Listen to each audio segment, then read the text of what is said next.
Filosofia Espírita, volume 17. João Nunes Maia. Ditado pelo Espírito Miramês. Prefácio. Mais uma obra desta singela coleção, lançada à luz, objetivando levar ao leitor uma parte das verdades imortais referidas em O Livro dos Espíritos.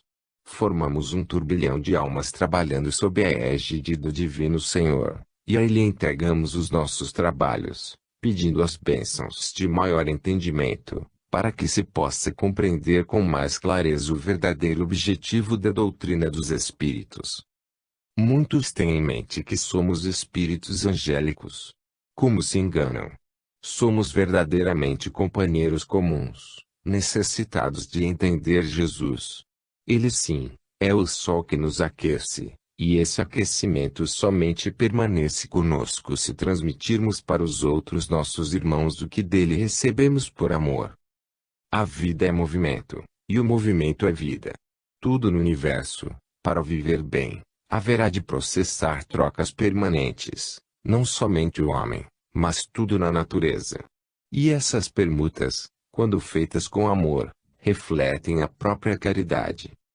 A doutrina que nós amamos é dos Espíritos, e sendo dos Espíritos, eles é que estão encarregados de orientá-la, garantindo-lhe continuidade. O Espiritismo tem uma sequência, que o solidifica. Existem leis que sustentam o progresso, e essas leis, na doutrina dos Espíritos, são mais visíveis, mostrando às criaturas de boa vontade seus deveres diante dos compromissos assumidos. Os medianeiros do bem e da verdade são, com frequência, incompreendidos e até mesmo perseguidos, porém, eles já se encontram avisados de que as árvores que dão bons frutos sempre são agredidas. Vejamos esse aviso em O Livro dos Espíritos, nos prolegômenos, quando os Espíritos assim escrevem: não te deixes desanimar pela crítica. Encontrarás contraditores encarniçados, sobretudo entre os que têm interesse nos abusos. Encontra-los mesmo entre os espíritos. Os medianeiros sinceros, que nunca vendem a palavra do Senhor e que são fiéis à doutrina do nosso Mestre, haverão de se preparar para suportar todos esses ataques e transformá-los em flores de luz para seus próprios caminhos. Não devem responder às críticas, mas orar por aqueles que os atacam e perdoar todas as injúrias, aumentando seu trabalho no bem comum. Se queremos aumentar a segurança contra o mal, façamos o bem, mas de forma que nada seja exigido, mostrado ou exaltado. É essa, pois, a caridade por amor, e quem ama está livre de todos os perseguidores que, por vezes, apareçam nos seus caminhos. Estamos pedindo as bênçãos de Jesus para todos os que se encontram nos trabalhos do amor e que não ficam órfãos. Estamos lado a lado nas lutas, desde quando essas lutas são em favor dos que sofrem todas as ordens de infortúnios. Esta obra, inspirada em O Livro dos Espíritos, mostra a força da caridade se dividindo para ser melhor assimilada. Abracemos o estudo destas letras que formam ensinamentos sublimes que, neste aprendizado, poderemos todos juntos receber maior cota de compreensão daquele que é sempre vida, aumentando nosso viver. Saudemos mais uma obra do nosso querido Miramês, que os seus esforços para desdobrar a codificação, espargindo luzes de todas as suas letras, nos induzirão para os braços de Jesus, o Mestre dos Mestres, para sentirmos Deus no coração. Bezerra de Menezes. Belo Horizonte, 24 de setembro de 1987. Capítulo 01, Livro dos Espíritos, questão 817, Homem e Mulher. São duas formas diferentes, mas com o mesmo objetivo de vida, exercitando-se ambas, na busca da libertação espiritual. Ninguém foi criado para ser preso, mas subordinado à lei que dirige a todos, em sequências variadas do despertamento das suas faculdades espirituais, e somente juntos em forma de família, os espíritos têm mais possibilidades, acionando mais depressa o acordar dos seus talentos. O homem se expressa no corpo físico com características diferentes da mulher. Ele busca mais as coisas da terra e sabe responder às exigências do mundo na pauta dos seus valores e, neste trabalho, recolhe experiências valiosas, porque, no fundo, em todas elas vibra a lei divina do amor, que veste muitas roupagens por existirem diversas modalidades de se educar. O homem, no curso das suas existências, passa a indagar a si mesmo, usando da razão, qual é o melhor caminho a seguir e, empenhado nessa especulação, acaba encontrando as advertências como ajuda e descobrindo a verdade que o liberta. O tempo é seu amigo inseparável, que age até quando for preciso. Quando atinge sua iluminação interior, desaparece o próprio tempo. Não se fala mais de espaço e nem mesmo de leis. A educação existe por causa da ignorância. Se esta cessar, aquela não será mais necessária. A mulher tem uma razão de ser na vida do homem, sem a qual a vida do seu companheiro se tornaria vazia e sem impulsos para a busca da verdade. Deus nunca erra nos seus objetivos. Pela sua sensibilidade, sua ação é mais direcionada ao enlevo, em rumo complementar do homem, como que uma ponte intuitiva que busca o mais além, distribuindo o que de lá recebe com os que com ela vivem em família. O aprimoramento do papel de esposa e mãe é a oferta da água viva, como que a samaritana recebeu do Cristo à beira do poço de Jacó. Observemos os apontamentos de João sobre a fala do Mestre, que assim se expressa no capítulo 4, versículo 11. Respondeu-lhe ela: Senhor, tu não tens com que atirar e o poço é fundo, onde, pois, tens a água viva. Vejamos que simbolismo divino. O Mestre oferta à mulher a água da vida, aquela com a qual ela nunca mais teria sede. Era a água do amor, e a maternidade pode ser um poço dessa água, para aqueles que, por seu intermédio, ela poderia saciar.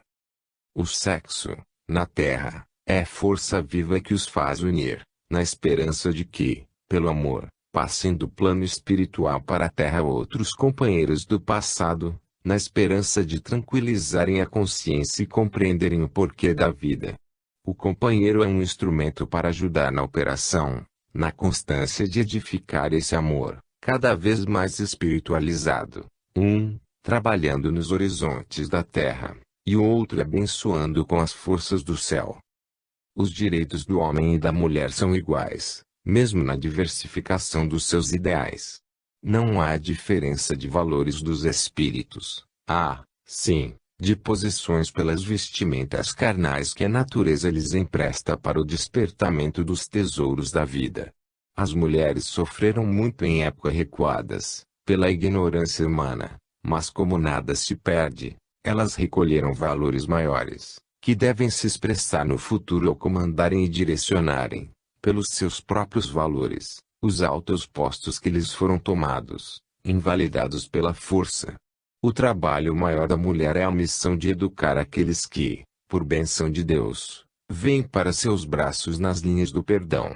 Eis porque a reencarnação constitui bênção maior para todos os filhos de Deus. Ela os inspira para o amor universal e as vidas sucessivas matam o orgulho e fazem desaparecer o egoísmo, em um trabalho que opera no desfile dos erros. Capítulo 02, Livro dos Espíritos, questão 818, Inferioridade. A suposta inferioridade moral da mulher, em certos países, é produto da ignorância dos homens, e do predomínio da força bruta, que supõe tudo resolver pela violência. Esse massacre dos valores da mulher é que causa os distúrbios da sensibilidade nos desvios dos seus valores imortais. Nessa violência contra a fragilidade dos corpos femininos, sofre, outro sim, a alma, com a interpretação satânica de certos teólogos, de que a mulher não tinha espírito, por ter sido feita da costela de Adão.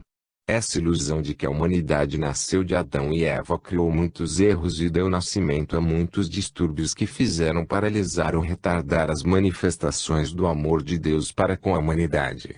Até mesmo almas eminentes sofreram a influência dessa teologia das trevas. Eis porque falamos sempre do condicionamento de certas ideias sem fundamento na verdade. Procuremos inquirir, no silêncio da própria vida, porque a mulher é inferior moralmente ao homem. Esse preconceito escapa ao raciocínio, ao bom senso, à bondade de Deus e à razão. Esta desvalorização dos valores femininos não tem sentido. O Livro dos Espíritos nos mostra, na sua beleza espiritual, todas as leis e a igualdade da criação do homem e da mulher, nas suas operações diversas, mas com os mesmos direitos e deveres perante Deus. O espírito não tem sexo, os corpos que ele usa nas vidas sucessivas têm diferenças uns dos outros, para que se tornem complementares às suas necessidades. A crueldade do homem, no seu primitivismo, é que fez marginalizar a mulher, para que pudesse crescer o seu poder como rei da criação. Mas, como as leis naturais são imutáveis, a lei da justiça é a mesma e o será sempre, em todas as épocas da humanidade.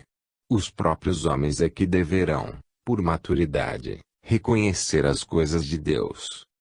A mulher terá sua glória, se perdeu alguma liberdade no mundo, ganhou sua paz na consciência, gerou em si forças de sustentação e o domínio de ser útil às gerações, como mãe. Ela, aparentemente, perdeu, mas, na realidade, nada perdeu na área da eternidade. Muitas estão ocupando corpos masculinos para mostrar aos homens como se deve amar, pedindo e trabalhando para a igualdade dos direitos em todas as atividades que possam alcançar. A doutrina espírita vem remover essas ideias de inferioridade da mulher ante o homem e insuflar, no coração do mesmo, o perdão.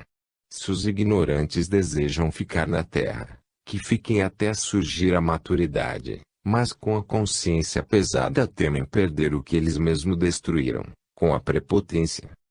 Vejamos o que nos diz João, no capítulo 7, versículo 34, mostrando o que pode acontecer e que já ocorreu com muitos no plano espiritual. Haveis de procurar-me, e não me achareis, também onde eu estou, vós não podeis ir.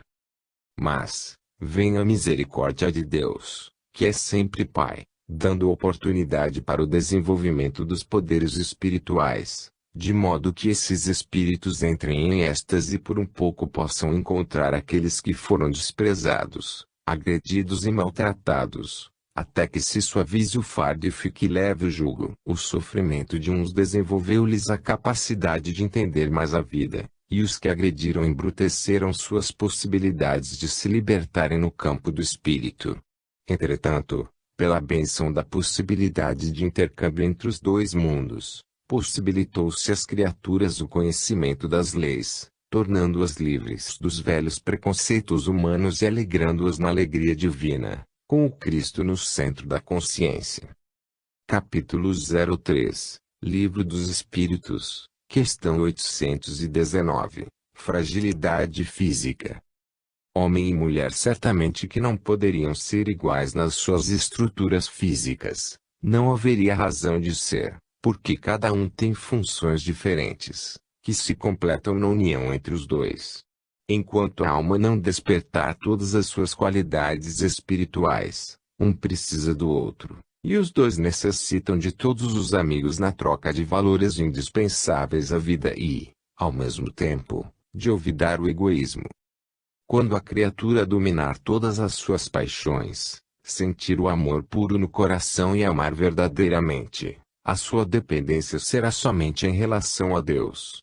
Com os outros companheiros do seu nível tornar-se um todo, sem, contudo, dar lugar nos sentimentos ao egoísmo e ao orgulho.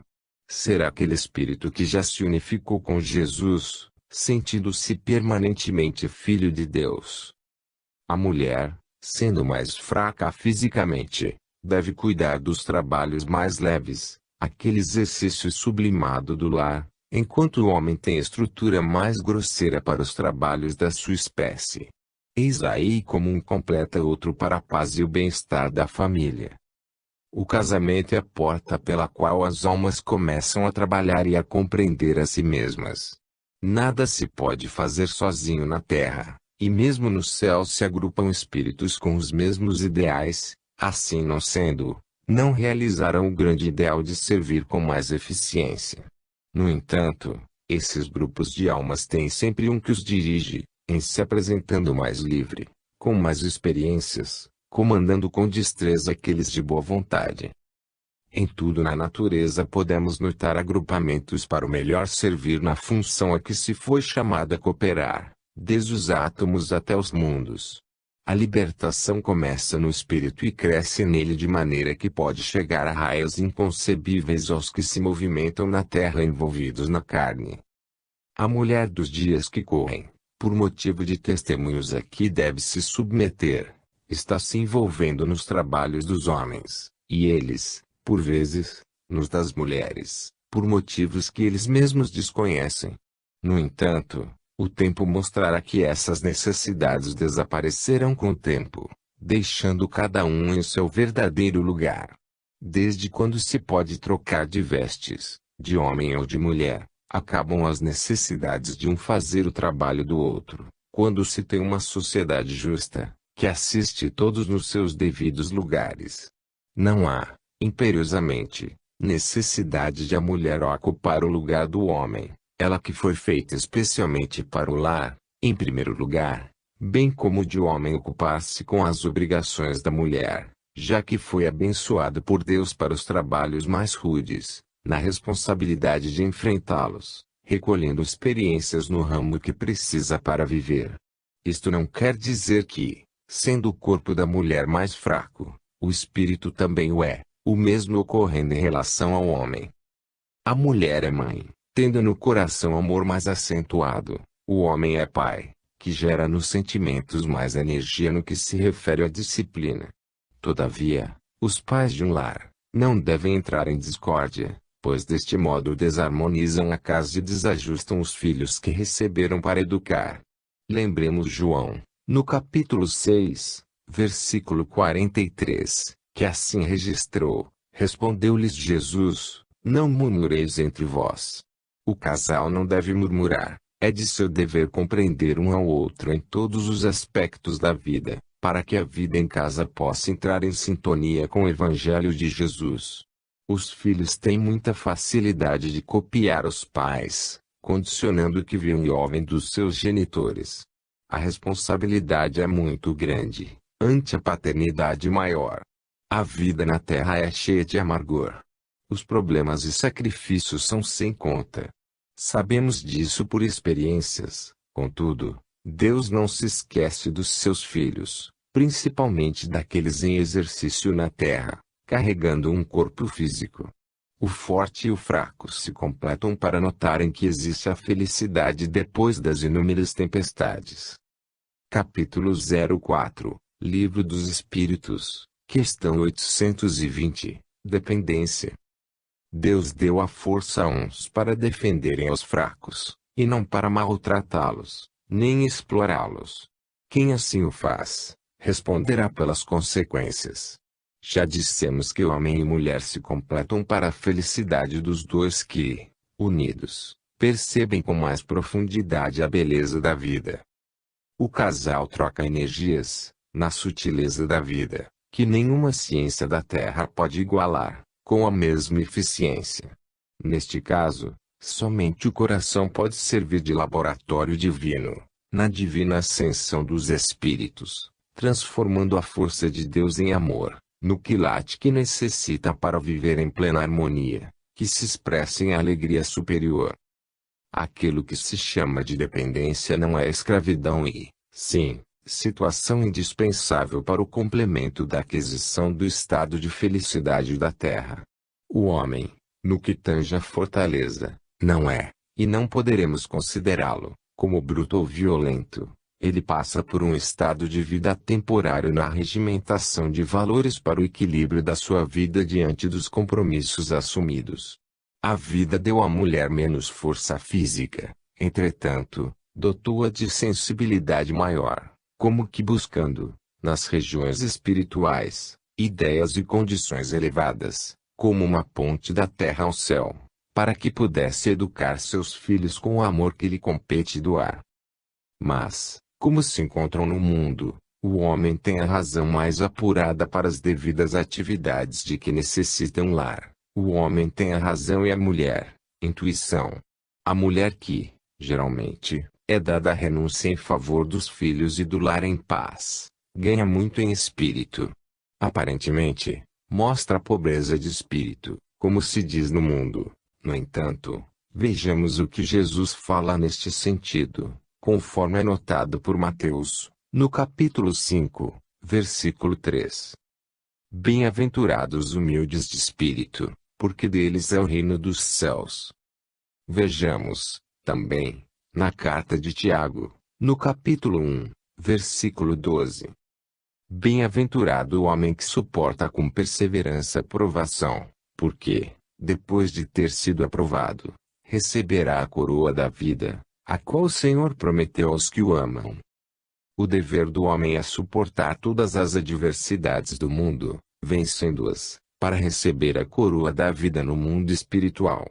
E os dois juntos novamente, no mundo dos espíritos, serão abençoados para novas etapas, buscando vencer as provas que eliminam os resíduos da velha consciência. Não existe dependência, em se referindo ao aspecto negativo, quando o indicado para ser dependente ama e serve em nome de Jesus. Deus nos coloca em lugares apropriados para o devido despertamento dos valores imortais da vida. Quem abusar das oportunidades, responde pelas distorções que praticar, seja homem ou mulher. Mas, Jesus, pela doutrina dos Espíritos, veio por misericórdia a ensinar às criaturas como proceder ante a sociedade de Deus, limpando os caminhos que devem percorrer e preparar o campo aonde forem chamados para servir. A felicidade tem começo no próprio coração, que é a sala de visita da consciência. Capítulo 05, Livro dos Espíritos, questão 821, Funções da Mulher.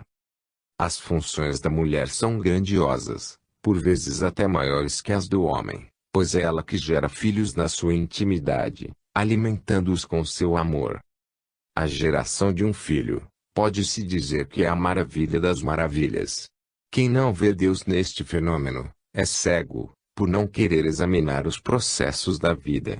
Isso é a manifestação da própria divindade dentre os seres encarnados, que opera nos animais, nas aves e mesmo no reino vegetal, em se observando os frutos e as flores. A função da mulher no lar é divina, mesmo tendo expressão humana. Quando se diz que a mulher é parte fraca, é por força de expressão, diante do corpo do homem. É um complexo humano aprimorado que o futuro espera para o grandes realizações. Não se quer aqui desprezar o seu companheiro, que ocupa na vida funções grandiosas também, cada um no seu lugar, onde Deus põe as criaturas para a co-realização de muitas coisas, buscando sua própria paz. Se Deus fez o homem e a mulher, qual de nós poderemos menosprezar a vontade do Criador? A razão do espírito tem pouco alcance no que tange a verdade. Somente Deus sabe de tudo, sendo onisciente e onipresente, gera vida sem erro. Os seres humanos têm olhos e não veem, têm ouvidos e não ouvem, são dotados de muitos sentidos, mas dormem pela ignorância, por isso não se interessam pela verdade. Os que sabem mais um pouco, reconhecem com isso que nada sabem ante a presença do Criador.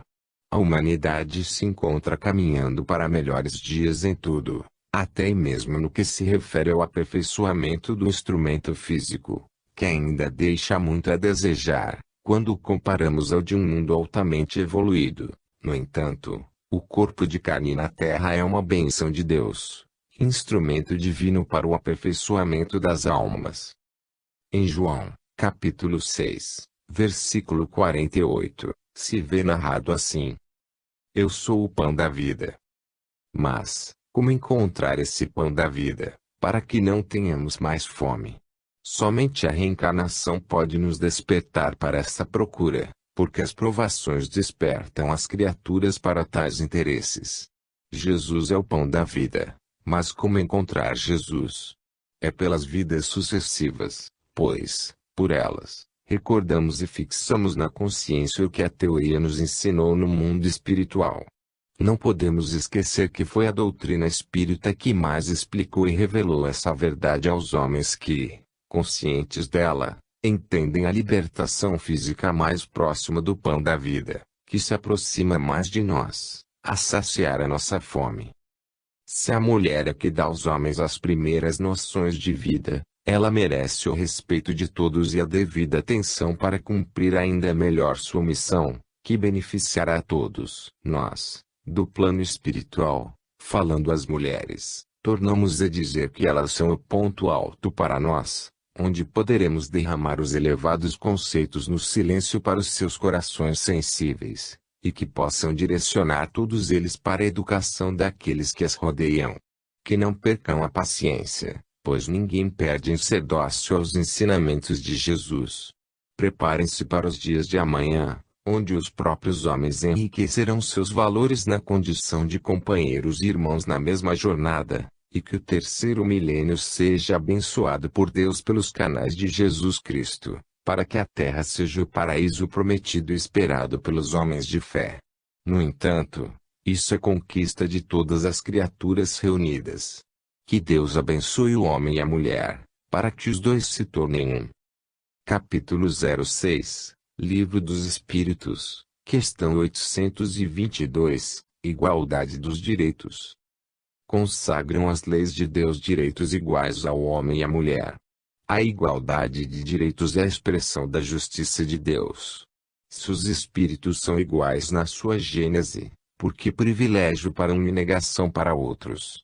Tanto a lei divina nos mostra a justiça neste caso, quanto as leis humanas devem fazer o mesmo. A emancipação da mulher no campo dos direitos avança e toma corpo, de modo que ela tenha a liberdade que lhe compete conquistar, paralelamente com a responsabilidade, duas forças que trabalham para o aperfeiçoamento da alma. Ser-nos-á difícil entender o homem com os seus direitos de posse assegurados na vida e os mesmos direitos negados à mulher, que faz um trabalho grandioso no lar e mesmo fora dele, em favor da educação e da instrução. Porém, o tempo traz a civilização dotada de razão e emancipação da mulher naquilo que ela já conquistou, e hoje já se vê em muitos movimentos feministas, alguns até exagerados, mas tendo explicação na amorosidade da justiça da terra em libertar a mulher. Mas, como nada se faz sem a permissão de Deus, a companheira do homem ganhou com isso, tendo sua sensibilidade mais apurada que ele, para o permanente exercício da comunicação com além, por vezes sem perceber. Certamente que os direitos da mulher são iguais aos dos homens, não obstante, com as funções diferentes, para complemento do todo no lar. Com isso, não fica desvalorizado o trabalho dela, porque cada um foi chamado por Deus para desempenho diferente, mas com a mesma soma de conquistas. No mundo de Deus, não existem privilégios, assim como em campo algum da vida, por ser Deus eternamente justiça. Podemos comparar pela natureza, vejamos a luz do sol que o Senhor derrama na terra, nos diferentes reinos, onde todos recebem o mesmo calor, a chuva e o ar, embora cada criatura receba somente o que merece na sua vida particular. Como disse o Mestre, ao que tem, será dado mais, e ao que não tem, até o que tem lhe será tirado. O que tem sabedoria, conhecimento das leis, ele próprio absorve da luz do sol que ela pode dar a mais na sua estrutura, e o que não tem esse saber, o que poderia receber pelo saber lhe será tirado. E a justiça operando no silêncio da vida. Trabalhemos, pois, para melhor entender o que nos espera no centro da vida, dependendo dos nossos esforços para adquirir. Existe a igualdade de direitos, mas não igualdade de conquistas, sendo que um tem tudo nas mãos porque aprendeu a buscar, e o outro ainda não conquistou essa experiência, faltando-lhe mais vivência, que o amanhã trará. Vamos ver o que está anotado em João, no capítulo 6, versículo 59, que nos diz: Este é o pão que desceu do céu, em nada semelhante àquele que os vossos pais comeram, e contudo morreram. Quem come este pão, viverá eternamente. Aquele que come somente do pão da terra para viver fisicamente, sem se lembrar das coisas espirituais, pode se considerar morto. E quem come igualmente do pão do céu, fonte sublimada em Cristo, está sempre vivo pela eternidade afora. O Espiritismo com Jesus nos distribui o pão do céu, por nos revelar os preceitos de luz do Evangelho e nos mostra o quanto vale vivê-los. Somos todos iguais e recebemos de igual modo pela força da justiça. Deus nos dá tudo com igualdade, mas fez a lei que regula essa dádiva, de acordo com os nossos esforços pela maturidade da alma. Todo trabalhador é digno do seu salário. Capítulo 07, Livro dos Espíritos, questão 823, Último ato de orgulho. Os monumentos erigidos nas sepulturas dos poderosos da terra são impulsionados pelo orgulho e pela vaidade, para mostrar à sociedade que a família do morto é poderosa no domínio do ouro. O homem, muitas vezes, ainda a caminho da morte, já sente a desilusão dos bens materiais, não se interessando por essa ostentação. O pobre, neste sentido, é bem mais ajustado, por não sofrer essa perturbação dos que ficaram. Nós temos a dizer que somente levamos para o mundo espiritual o que somos. Felizes daqueles que começaram na terra sua reforma de sentimentos, que despertaram para Jesus, nos caminhos do amor e da caridade, os valores do espírito. Não é preciso ser rico para encher o celeiro do coração, é ter somente boa vontade. O mestre não tinha onde reclinar a cabeça, entretanto, foi o mais rico de todos os homens, na condição de filho de Deus, igual a todos os homens. Os grandes monumentos de pedra erigidos nos Campos Santos poderiam ser transformados pelas famílias ricas, antes da sua feitura, em casas para os que se encontram ao relento. Feito em nome do morto, esse gesto seria um alívio para a sua consciência, como também para os que ficaram.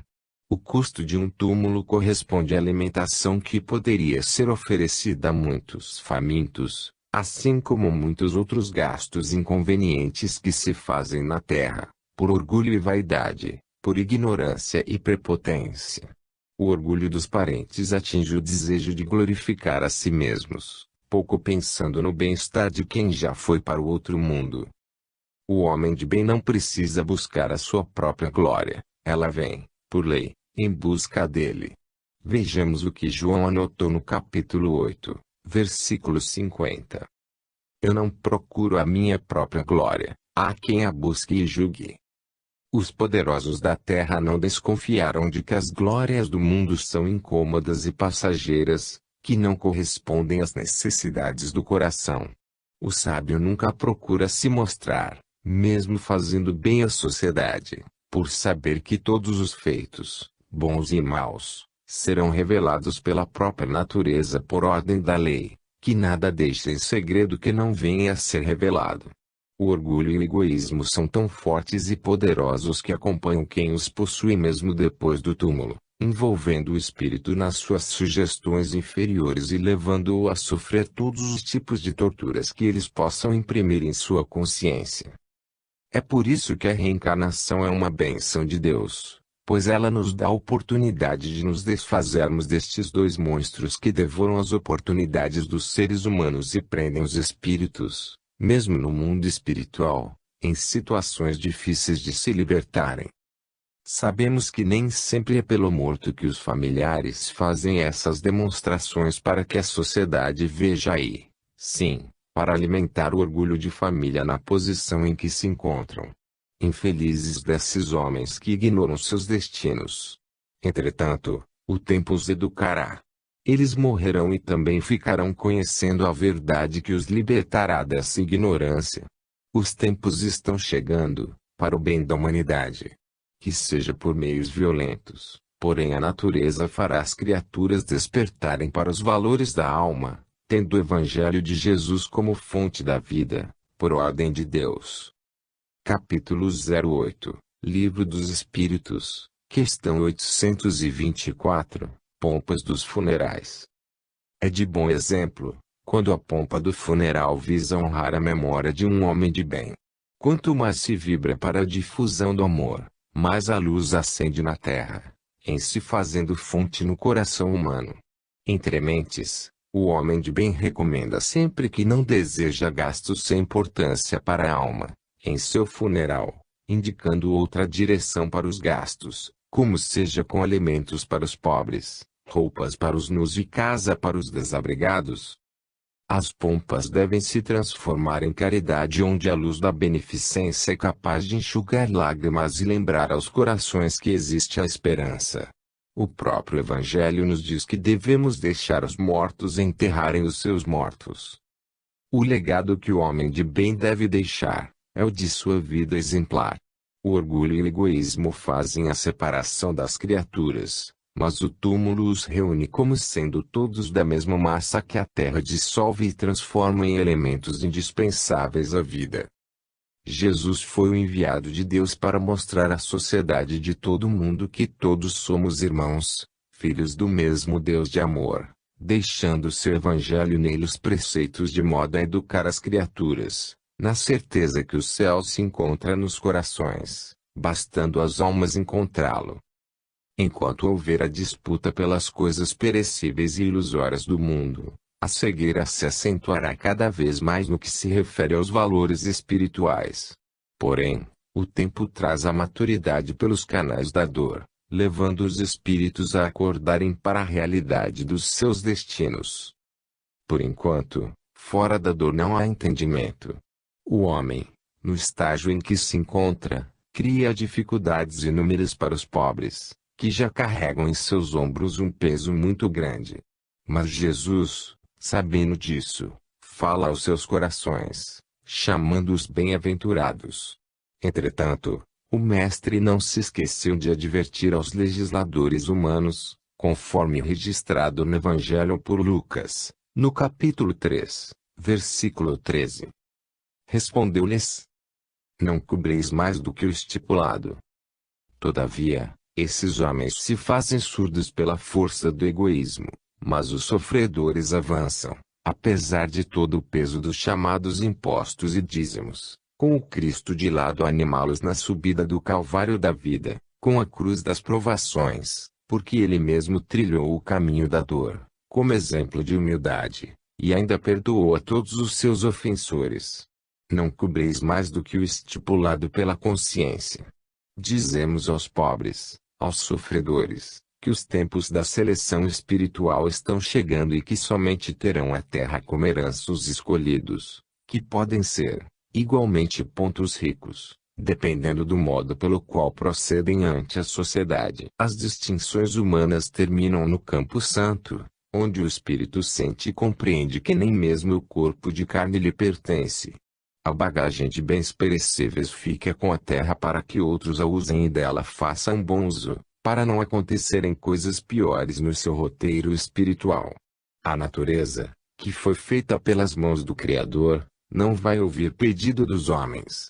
Ela regimenta toda a sua força para cumprir leis estabelecidas por Deus, no empenho de mostrar a justiça se igualando em todas as criaturas. A reencarnação é a lei divina em todos os mundos, pois é ela que educa o espírito, destruindo igualmente o egoísmo e o orgulho de raça e de casta. Bem-aventuradas as leis que transformam tudo, porque é na transformação que o amor domina e dirige os corações para a verdadeira fraternidade. O que esperamos é que as pompas dos funerais de todo o mundo se transformem, sob a inspiração do Cristo, em caridade ajustada no amor e na justiça. Capítulo 09, Livro dos Espíritos, questão 825, Liberdade Natural. Liberdade é um ponto de difícil entendimento, na interpretação das leis naturais.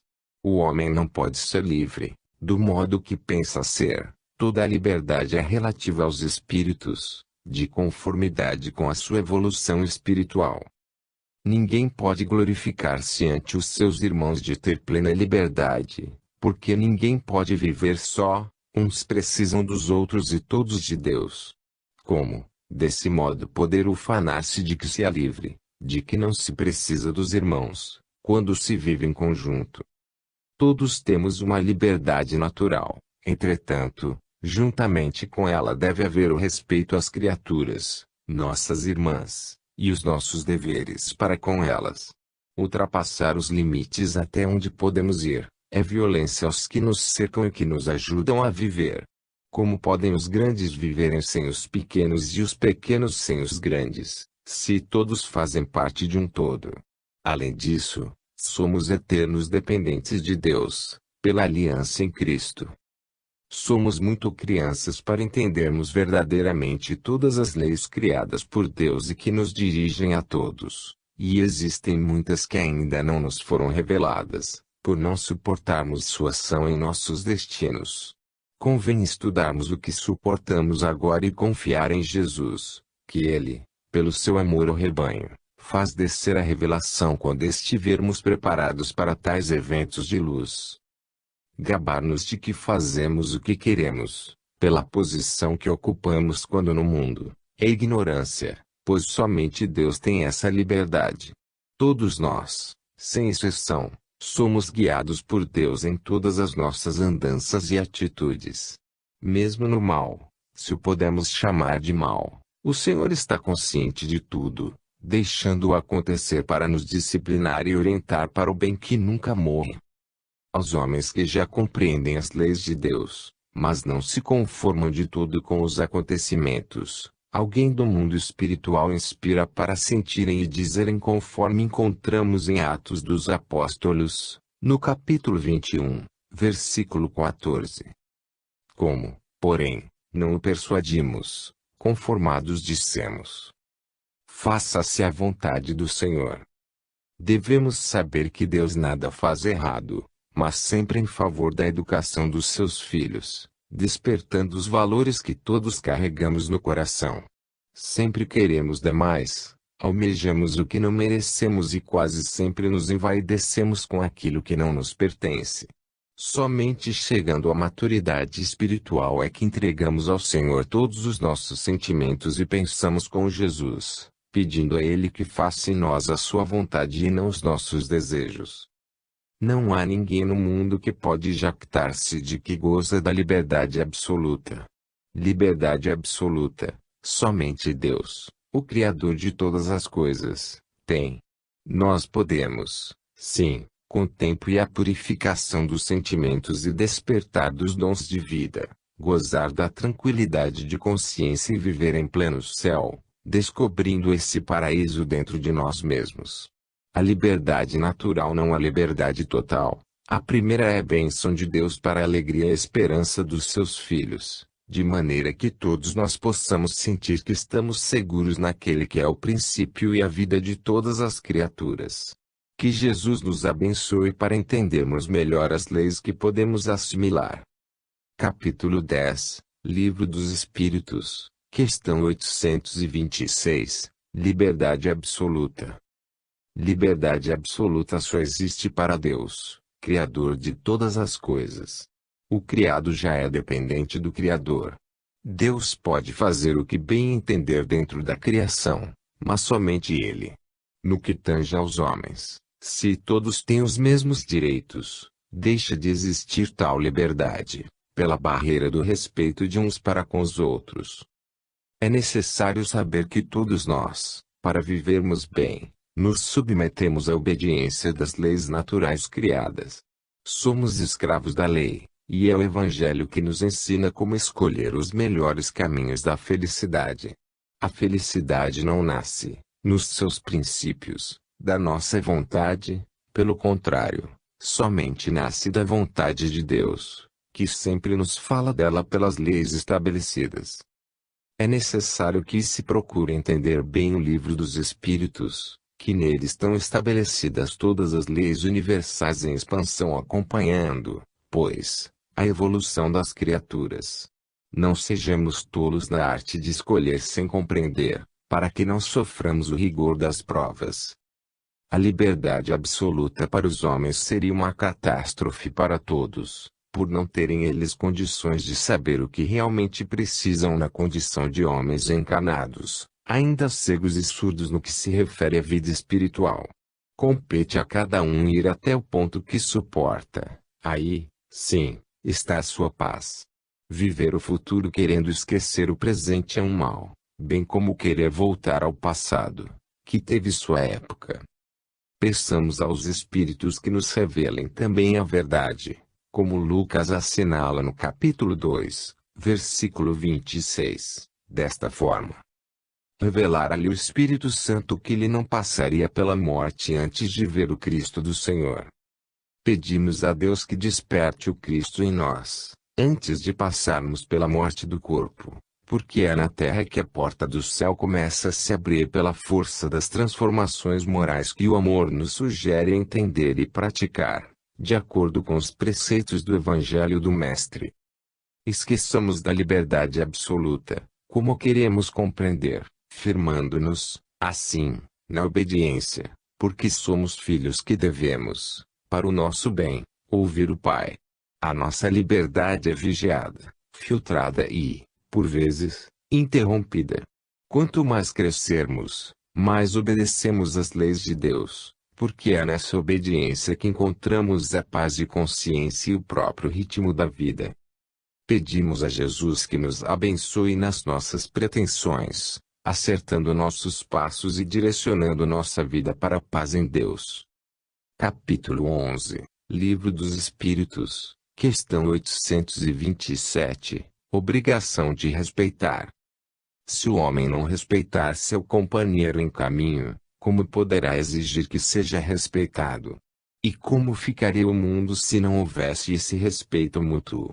Se retornarmos à Idade Média, poderemos imaginar como ficaria. Temos obrigação espiritual de observar o direito dos outros, porque se não agirmos assim, estaremos desrespeitando o próprio Deus que criou todos iguais. Disse Jesus, analisando os 10 mandamentos dados a Moisés: amai a Deus sobre todas as coisas e ao próximo como a vós mesmos. E acrescenta o Mestre: aí estão todas as leis e os profetas. Nossos direitos são limitados pelos do nosso próximo. Os limites são traçados por Deus, para a paz de todas as criaturas. Criaram-se leis, por causa da ignorância dos direitos alheios. Quando toda a humanidade compreender o amor e amar no sentido universal, certamente que não será mais necessário recorrer às leis. Um cientista ou um mestre não encontra mais sentido nos primeiros anos de estudo em uma escola básica. Se quer aprender mais, avança mais além. Os primeiros anos de escola são para as crianças. Assim é na vida, as primeiras leis de disciplina são para os indisciplinados. Jesus já dizia: não façais aos outros o que não quereis para vós. Podemos perguntar a nós mesmos em monólogo: queremos ser desrespeitados? Certamente que não. Então, respeitemos os outros, que a justiça nos devolverá segundo fizermos. O respeito aos outros nunca tira o direito de pertencer a si mesmo, porque cada criatura é um mundo onde vibram todas as leis universais, que comandam o espírito imortal para a paz de todo o complexo físico, que se interliga no mundo espiritual, pois tudo saiu da mesma fonte divina. Os dois mundos se entrelaçam, em junção harmoniosa, porque sem um o outro não pode viver. As necessidades humanas recorrem sempre aos valores do espírito. Vejamos o que aconteceu com Paulo, citado em Atos dos Apóstolos, no capítulo 19, versículo 6. E impondo-lhes Paulo as mãos, veio sobre eles o Espírito Santo, e tanto falavam em línguas, como profetizavam. Como não respeitar os outros, se precisamos deles? Foi preciso o Espírito intervir pelos canais mediúnicos de Paulo, para ajudar, curando e instruindo aos que precisavam das bênçãos de Deus. Se queremos paz, façamos boas obras onde estivermos, que essa paz se transforma, por justiça, no que possa nos fazer bem. Somos o que fazemos pelos outros. Não é preciso que os olhos humanos nos acompanhem os passos, A nossa própria consciência guarda o que pensamos e fazemos. Ainda mais, emitimos imagens do que pensamos, empregando o fluido cósmico como livro da natureza, onde nós mesmos escrevemos nossa condenação ou absolvição. As leis de Deus não erram em seus julgamentos e entregam a cada um o que se fez para o merecer nos campos da vida. Cada existência que tivermos é, pois, uma página que escrevemos.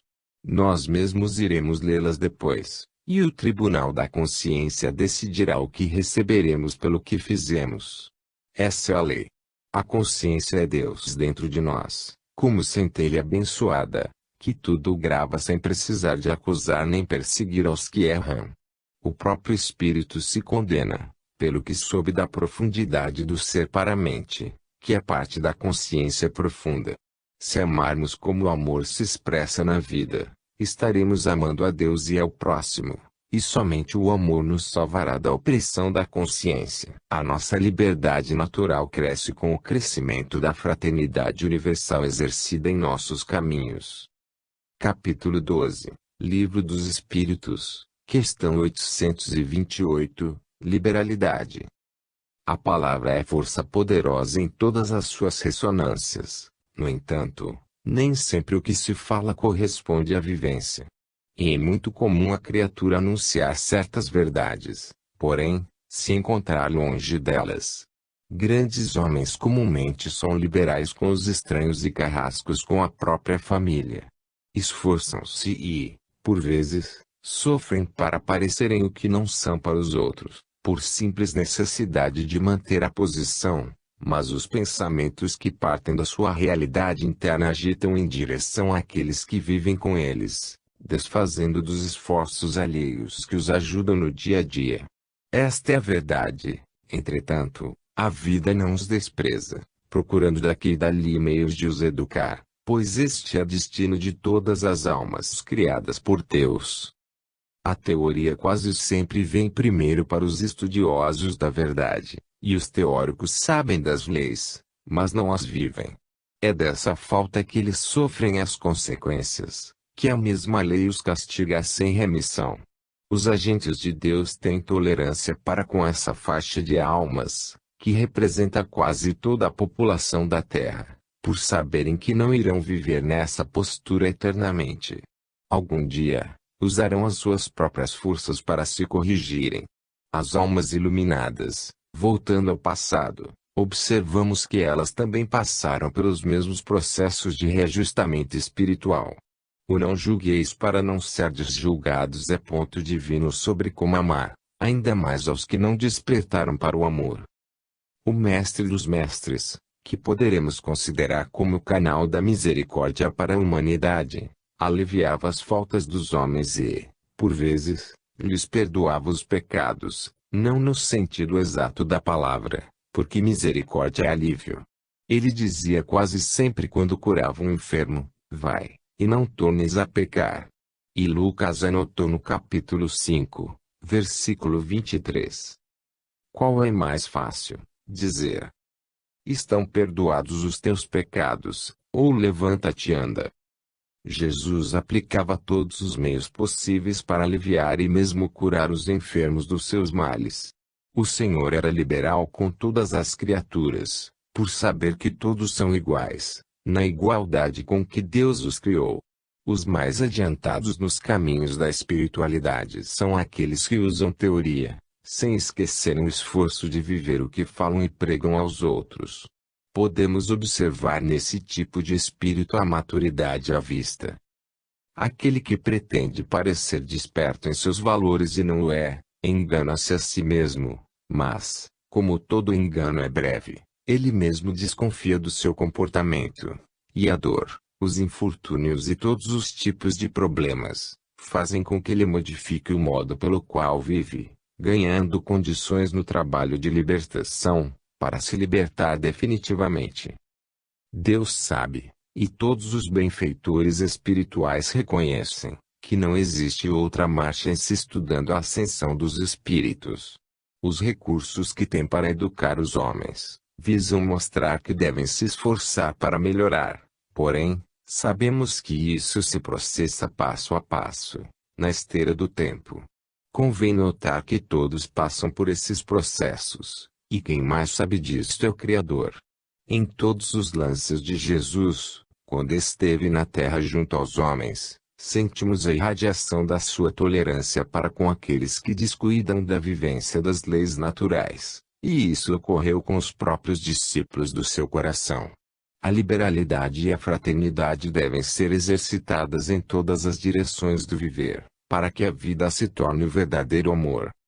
Capítulo 13, Livro dos Espíritos, questão 829, Escravidão. Para melhor entendimento do que se passa com os próprios homens, analisemos a resposta à questão número 536 de O Livro dos Espíritos diz: tudo tem uma razão de ser e nada acontece sem a permissão de Deus. Deus permite que os homens escravizem os homens e usa esse meio para educá-los, tanto a um como ao outro, porque nada se perde, na grande extensão dos meios educativos. Qual de nós não escravizamos alguém? Qual de nós que não fomos escravizados algum dia? Os negros africanos foram arrebanhados para diversas nações do mundo como escravos, porque eram considerados uma raça primitiva, com exceção de alguns poucos que estavam ali orientando em alguns pontos de princípios educativos. Não devemos olhar tudo no mundo como tão somente produto da mente humana e, sim, como sistema de despertamento das criaturas. O que Deus não quer, não existe, e Ele, sendo onisciente, já sabia de tudo o que iria e vai acontecer no futuro. Começando pelos reinos da natureza, o homem já habituou a vender e trocar o que a Deus pertence, até os animais. Esse comércio se tornou mais acentuado e passaram a vender seus próprios irmãos, no orgulho irradiante de dominar. Quem no mundo já pôs termo às guerras fratricidas? Porque Deus permite essa matança incontrolável em várias nações do mundo. Isso se processa entre os primitivos e mesmo entre os animais que, por vezes, se alimentam dos próprios companheiros de selva. Certamente que tudo isso, esses processos violentos, desaparecerão da face da terra e com a maturidade dos homens, mas enquanto não chegar a luz ao coração, os homens vão continuar a matar e a escravizar. O homem assemelha-se ao animal e é classificado como tal na própria ciência. É por isso que vive, em parte, vida animal. Matar e escravizar são fatos que acontecem em mundos de provações e expiações. Quem pode mudar esses acontecimentos? Somente o tempo. As almas sairão, certamente, da escuridão, quando acenderem a luz na intimidade da consciência. Jesus veio ao mundo ao encontro da humanidade, para mostrar aos espíritos como eles mesmos devem se libertar desses atos e fatos primitivos, limpando dos seus caminhos as nódoas negras provocadas pela escravidão e matanças. Contudo, as lições disso oriundas ficarão no centro da vida, e tanto quem morre, como o escravo, quanto o que faz morrer e escraviza, trocam de posições pela lei das vidas sucessivas. E todos aprendem juntos as lições de amor que salvam a todos. Lemos em Lucas, no capítulo 18, versículo 32. Pois será ele entregue aos gentios, escarnecido, ultrajado e cuspido. Porque Deus permitiu que acontecesse isso com seu Filho amado. A porta que Jesus transpôs foi das mais dolorosas, para voltar aos céus. Entretanto, somente assim ele pôde despertar nos homens o desejo da renovação espiritual, ao exemplificar a sua vida nobre e fecunda. E as grandes catástrofes da natureza? Quem as impulsiona e regula? Somos todos escravos das consequências dos nossos pensamentos. E por que pensamos assim? Tudo é organizado por Deus e somente Ele sabe o porquê. Nós outros devemos obedecer-lhe com humildade e ainda amá-lo sobre todas as coisas, porque o Senhor assim o faz por amor a nós, que ainda não sabemos os verdadeiros motivos, por nos faltar capacidade para tal. Muitos aspectos da verdade não são ditas, por não termos ainda ouvidos para ouvir. A verdade chega aos nossos ouvidos, gradativamente, de acordo com a nossa capacidade espiritual. Capítulo 14, Livro dos Espíritos, questão 830, Costumes. As leis de um povo são de acordo com as suas necessidades educativas, e como amostra disso podemos notar as diferenças de país para país. No entanto, elas vão se modificando com as mudanças dos homens. Se uma nação for recebendo